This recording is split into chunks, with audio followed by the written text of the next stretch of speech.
Are you interested in achieving these goals, or are you committed? If you're interested, you'll do what's convenient.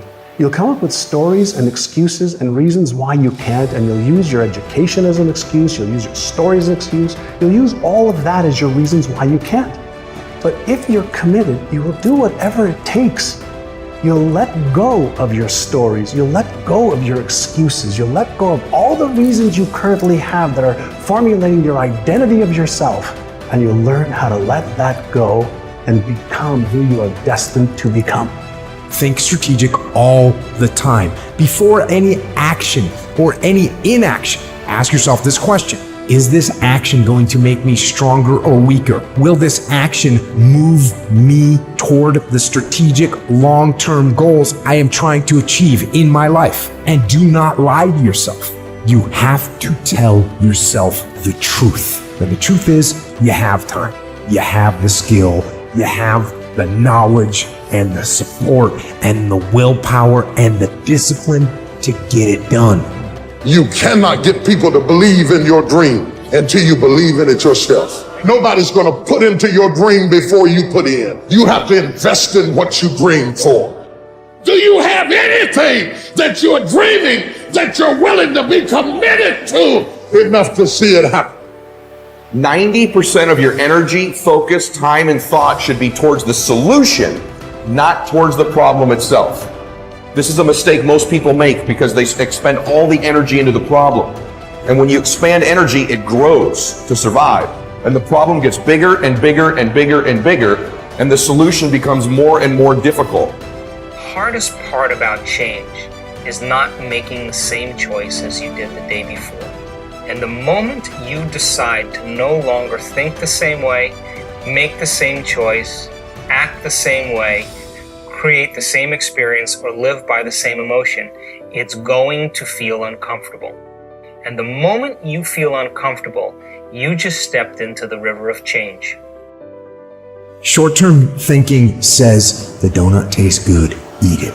Short-term thinking says one workout doesn't matter. I can see. Short-term thinking encourages you to make short-term emotional decisions that hurt you in the long run. Think strategic. Think long-term. Act strategic. Take action that improves your long-term position and moves you toward your long-term goals. You need to win battles in order to win the war. You need to get out of bed, you need to run, you need to work out, you need to read and study and practice, and you need to do things that you don't necessarily want to do. Get out of your damn bed, get off your phone, and you need to go out there into the world and get after it. People think of freedom as the ability to implement your whim. And freedom opens up that as a possibility. But sustainable freedom, that isn't what it's about at all. It's primarily about responsibility. It's about determining which load you're going to pick up and carry. That's the proper definition of appropriate freedom. We have pain, we have suffering, we react, and we react about get the out of here. It's those people who are able to control that feeling of flight and say, no, there's a way through this. It's going to end. It's going to end, but we don't know that. We don't think that. At that time, it's going to last forever. So what keeps me going? I've quit several things. I know what's on the back end if I can quit. And it's a lifetime of thinking about why the f did I do that? And I ain't doing that no more. You want it, and you're going to go all out to have it. It's not going to be easy. When you want to change, it's not easy. If it were in fact easy, everybody would do it. But if you're serious, you'll go all out. Motivation is a feeling that comes and goes, and it doesn't matter whether it's there or not. Discipline is infinitely more important. So no matter how you feel, get up and do what you're supposed to do. That's it. And that's discipline. It's not motivation. If you only did what you were supposed to do when you were motivated to do it, that's leaving it to chance. But if you're disciplined, you go do what you're supposed to do. That's the way it works. If you want to be the best, you watch the best. You look at the best. You watch them and you have their lifestyle. Don't be like this, have their lifestyle, and it'll take you anywhere you want to go.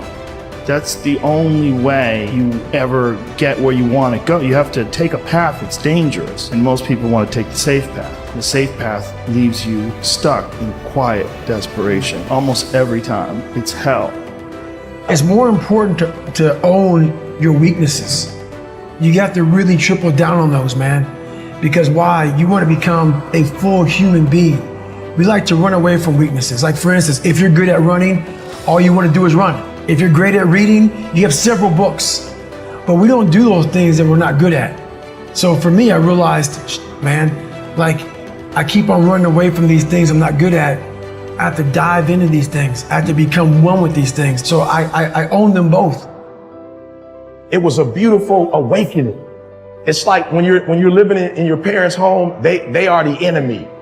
You know, everything you don't do right is because of them.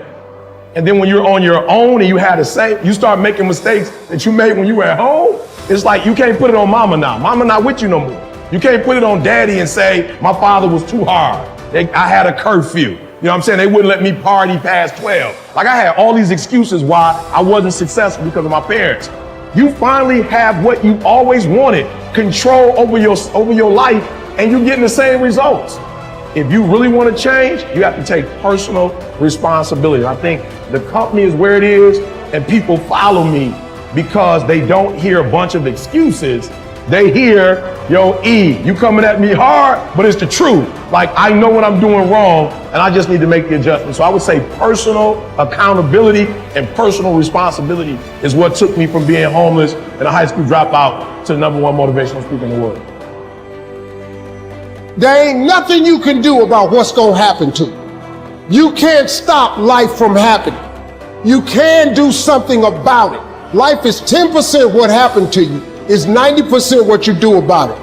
You got to stop tripping every time something happened to you like it's the end of the world. It ain't. Just change your mindset. If you change your attitude, you change your altitude. I saw working out as a way for me to build calluses on my mind. I had to callous over the victim's mentality. I always equated training to mental toughening.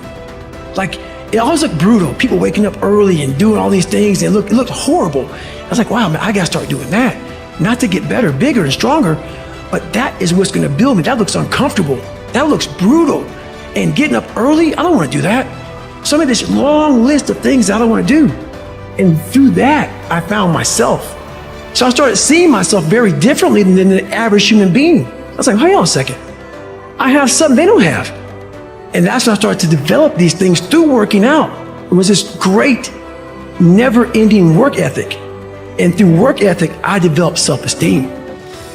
I believe that everybody has a gift. Every single human out there listening right now, you have a gift. You cannot be great being a lesser version of what already exists. You can only be great when you execute against your own potential and do your own development. And that means getting up there and looking like a clown. And it means taking little bitty steps forward every single opportunity you get. Make your luck. You gotta make your luck. And if you make it, if you keep putting forth the maximal effort, that luck's gonna come. You're gonna make your luck happen.